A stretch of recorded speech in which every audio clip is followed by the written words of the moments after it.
1 June new ইয়র্কের Nassau county cricket স্টেডিয়ামে practice ম্যাচে মুখোমুখি হতে যাচ্ছে Bangladesh Bharat. Nassau county cricket stadium এবং বাংলাদেশ ভারতের ম্যাচ নিয়ে আজকের আলোচনা। আসসালামু আলাইকুম, সবাইকে স্বাগতম জানাচ্ছি। আমি আইনুন নিশাদ। প্রথমে যদি নাসাউ ক্রিকেট কাউন্টি স্টেডিয়ামটা নিয়ে আমরা কথা বলি, এই স্টেডিয়ামটা একটা পোর্টেবল ফিল্ড বা মোবাইল ফিল্ড বলতে পারি। আমরা এক্স্যাক্টলি ফিফা ওয়ার্ল্ড কাপ কাতারে অনুষ্ঠিত যেটা হয়েছে সেইখানে এরকম পোর্টেবল বা মোবাইল স্টেডিয়াম দেখতে পেরেছি। আসলে এই টুর্নামেন্ট শেষ হওয়ার পরে এই স্টেডিয়ামটাকে সরিয়ে ফেলানো হবে। শুধুমাত্র 10টা ম্যাচ অনুষ্ঠিত হবে এই স্টেডিয়ামটাতে এবং ম্যাচগুলো খুবই বিগ ম্যাচ। বাংলাদেশ ভারত প্রথম প্র্যাকটিস ম্যাচটা অনুষ্ঠিত হতে যাচ্ছে, বাংলাদেশ শ্রীলঙ্কা ম্যাচটা অনুষ্ঠিত হবে, সাউথ আফ্রিকা শ্রীলঙ্কা ম্যাচ অনুষ্ঠিত হবে এবং সবচেয়ে ভাইটাল ম্যাচ ইন্ডিয়া পাকিস্তান ম্যাচটাও এই স্টেডিয়ামে অনুষ্ঠিত হতে যাচ্ছে।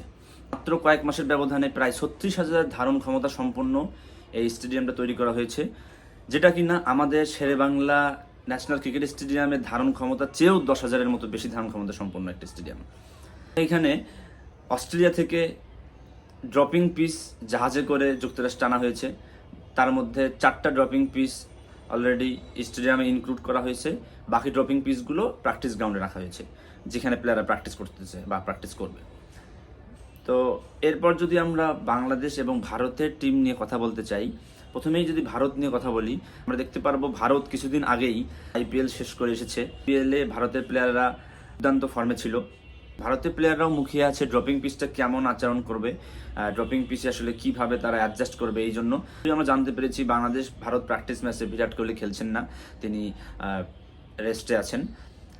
ভারতের প্লেয়াররাও মুখিয়ে আছে কিভাবে তারা এই পিচের সাথে অ্যাডজাস্ট করবে, যদিও তাদের এইখানেই সবচেয়ে বিগ ম্যাচ চির প্রতিদ্বন্দ্বী এই পাকিস্তানের সাথে ম্যাচ আছে।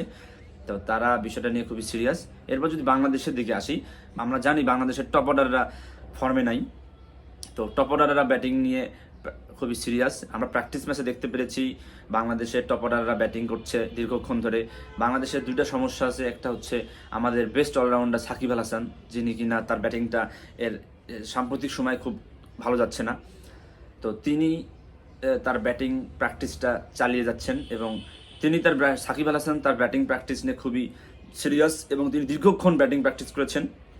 এরপরে একটা সুখের খবর হচ্ছে, আমরা জানি তাসকিন আহমেদ আমাদের ভাইস ক্যাপ্টেন, যিনি কিনা ডালাসে বাংলাদেশের প্রথম প্রস্তুতি ম্যাচ হওয়ার কথা ছিল মার্কিন যুক্তরাষ্ট্রের সাথে, সেইটাতে প্র্যাকটিসে তিনি আসলে বল শুধু হাতে নিয়েছিলেন।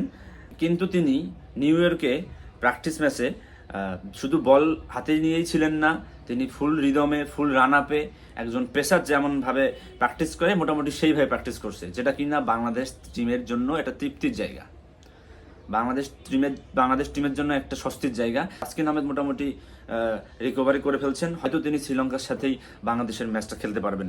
তো এটা বাংলাদেশের জন্য আসলে একটা তৃপ্তির ব্যাপার। ভারতের বিপক্ষে ম্যাচ জয়লাভ করলে আমাদের খুবই ভালো লাগে, আমাদের খুব ভালো লাগা কাজ করে। তো প্রস্তুতি ম্যাচ হলেও বাংলাদেশের প্লেয়াররা চাবে তারা নিজেদের সমস্যা কাটিয়ে ভারতের সাথে ম্যাচটা জিততে, এবং সমর্থকরা সেটাই চাইছে। ভারতের বিপক্ষে নিজেদেরকে কতটা মেলে ধরতে পারবে নাজমুল শান্তের দল, সেটাই এখন দেখার বিষয়।